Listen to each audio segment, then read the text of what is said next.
getting the tiller hooked up. This is a much larger tiller than I had on the 1025R. I've got a larger tractor, I've got a larger tiller, and I've also got 3-inch wheel spacers.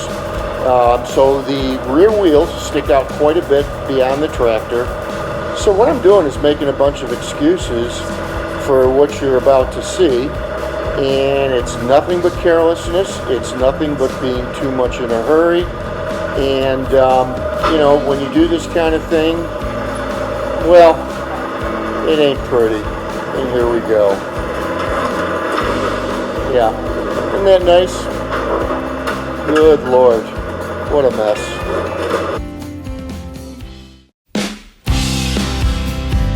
Hope you like that. Yeah, one of my better screw-ups, but you're going to see more in this video. As I make this video today, our channel is 5 months old, and the response that we've gotten has been unbelievable. Thank you all so much. Thank you for those who have subscribed, and if you like this video, if you give us a thumbs up, that'd be awesome, and maybe subscribe. So in this video, it's kind of a compilation of what we've done the past 5 months with a couple different kinds of tractors, and also modifications to the tractors. And yeah, in there are some of my screw-ups. I told you guys from the beginning, I'm not an expert at anything, and I don't filter stuff out. When it doesn't turn out, you're gonna see it. If I put them all in, this would be a much longer video, let me tell you, but I put some of the best ones in there. Hope you guys will like it, and once again,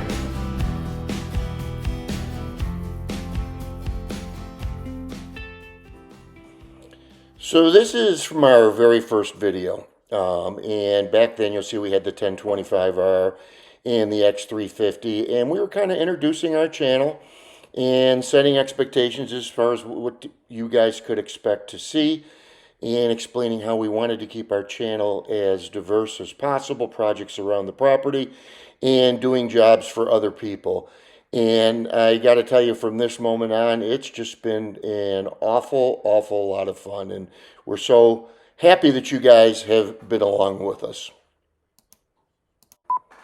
Also in that same video, and you can see Tess behind me sitting in the 1025R, we're introducing and talking about the fact that we're moving on.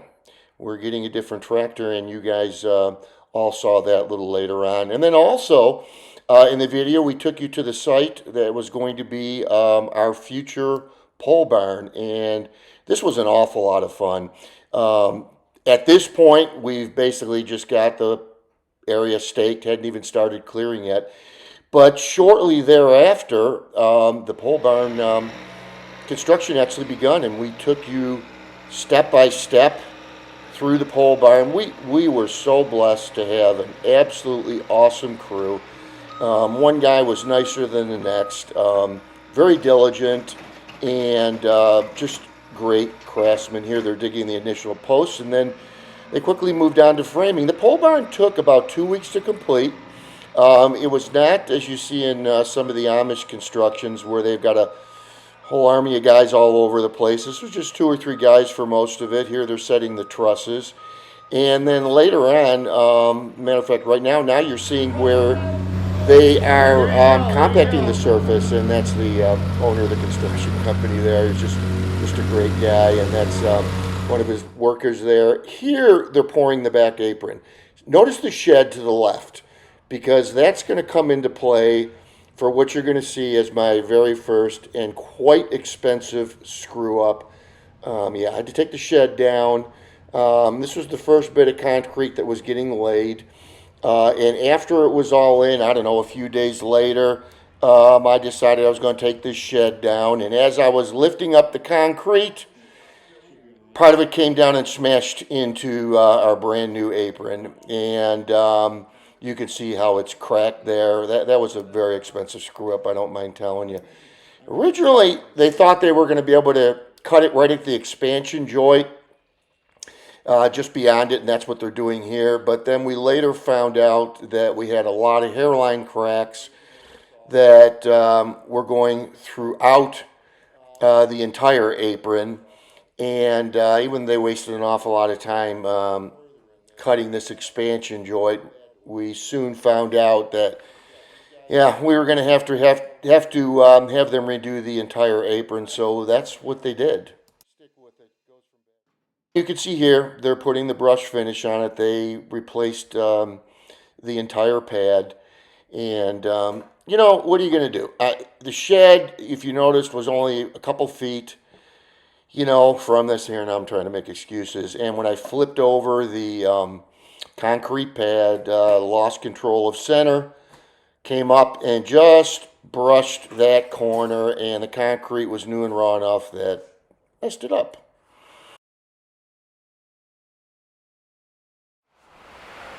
All right, so I'm always honest with you guys. I've said from the very beginning, I'm no expert. I'm learning just with you guys, making the mistakes. So here's the deal.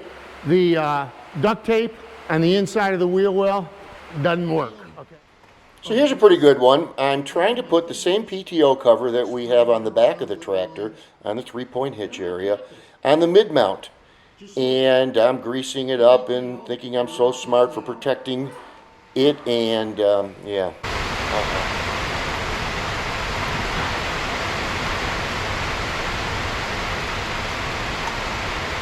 Which doesn't work.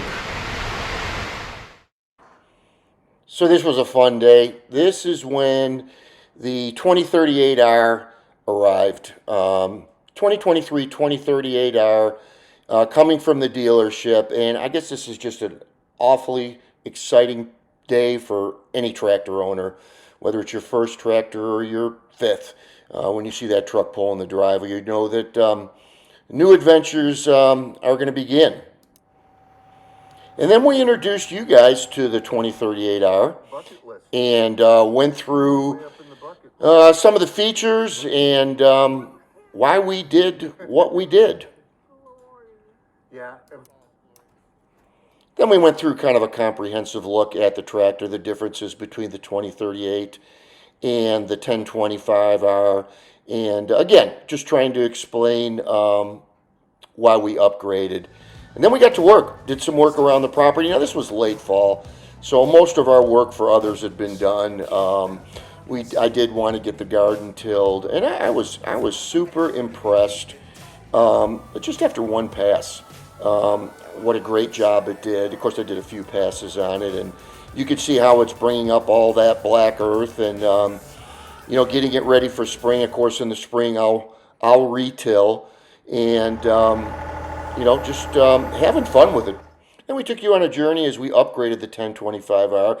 They were putting wheel weights on. This was a fun project. The Curtis cab fuse block, along with adding some work lights and a dome light, and showing you how we wired it and got it installed. There's more to come on that.